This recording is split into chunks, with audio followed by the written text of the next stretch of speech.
প্রশ্ন করতে পারেন ছেলে। আচ্ছা, প্রথমেই সবাইকে সালাম। যদিও আমি বিনোদনের মানুষ, এখানে সব স্পোর্টস জার্নালিস্ট, আপনাদের সাথে আমার প্রথম কথা হচ্ছে খুবই ভালো লাগছে যে বিনোদন এবং ক্রিকেটটা একসাথে আগে থেকেই ছিল, এবার আরো বেশি করে হবে ইনশাল্লাহ। আজকে বেসিক্যালি আমরা ইন্টারভিউ দিতে এসেছি। আপনারা জানেন যে সামনে বিপিএল এর জন্য আজকে বোর্ড প্রেসিডেন্ট সাহেবের সাথে এবং বোর্ড মেম্বারদের সাথে আমাদের একটা ইন্টারভিউ সেশন হয়েছে। সেখানে আমরা ইন্টারভিউ দিয়েছি। আমরা পজিটিভ কিছু আশা করছি। এখন সত্যি কথা বলতে কি, বোর্ড প্রেসিডেন্ট এবং মেম্বাররা যে ডিসিশন নেবে সেটাই মেনে নিব। অনেক রুলস অ্যান্ড রেগুলেশন ছিল, সেগুলো সম্পর্কে আমরা জেনেছি। আমাদের মোটিভটা কি বা আমরা কেন এসেছি ক্রিকেটে, সেগুলো সম্পর্কে আমরা ওনাদেরকে বিস্তারিত জানিয়েছি।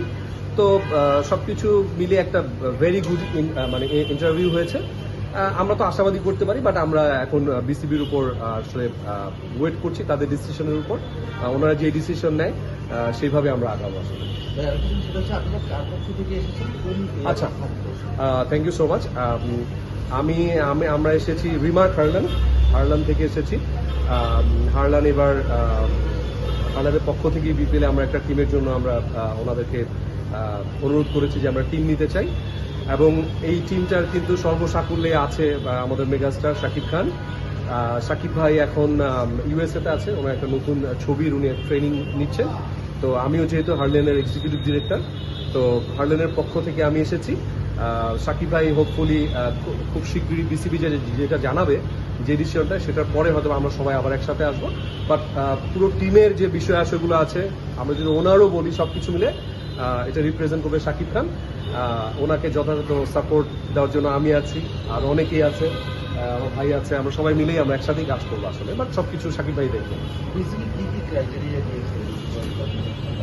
বিসিবির তো আসলে সত্যি কথা বলতে কি, ব্র্যান্ড, আমরা যদি ব্র্যান্ড বলি, ক্রিকেটের যে একটা লিগ হয় সেটা হচ্ছে বিপিএল, আমাদের দেশের সবচেয়ে বড় একটা franchise cricket.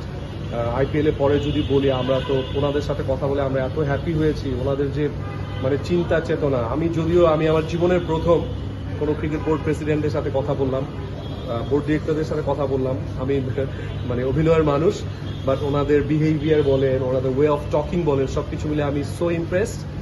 They are very nice, appreciated. আমার মনে হয় বাংলাদেশ ক্রিকেটকে ওনারা মাত্রই বাংলাদেশ পাকিস্তানের সাথে 2-0 ম্যাচে জিতলো, এটা আমাদের জন্য একটা ঐতিহাসিক জয়। ওনাদের কথাবার্তা শুনে আমার কাছে মনে হয়েছে যে আমরা বাংলাদেশ যে ফিউচারে অনেক দূর যাবে, সেটা ওনাদের সাথে কথাবার্তা বলে বুঝলাম। রুলস অ্যান্ড রেগুলেশন বলতে ওনারা ভেরি প্রফেশনালি আগাতে চায়, আমরাও প্রফেশনাল কাজ করতে চাই। এগুলো নিয়েই আসলে আলোচনা হয়েছে সবকিছু।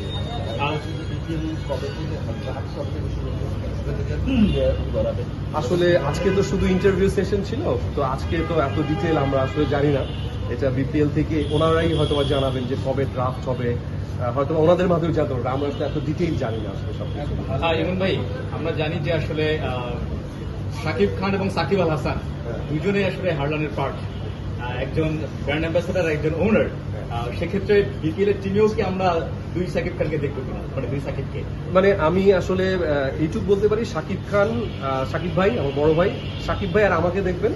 যদি বিসিবি যদি আমাদেরকে দেয় দলটা, তাহলে সাকিব ভাইকে দেখবেন, আমাকে দেখবেন। আর আমাদের টিমে আসলে কারা কারা এখন অন্তর্ভুক্ত হবে সেটা এই মুহূর্তে বলতে পারছি না। যদি আমরা টিমটা পেয়ে যাই, তাহলে হয়তো আরো অনেক ইচ্ছা আছে কিনা যে সাকিব আল হাসানকে আপনারা জানাবেন? আমরা সাকিব আল হাসান তো বাংলাদেশ ক্রিকেটের একটা বড় ব্র্যান্ড। আসলে উনি কারোর সাথে কন্ট্রাক্ট আছে কিনা, এই বিষয়গুলো আসলে আমি এখন বলতে পারছি না আসলে বিষয়গুলো। সো এটা যত টাইম যাবে তত বলতে পারবো। Thank you so much. আসসালামু আলাইকুম সবাইকে।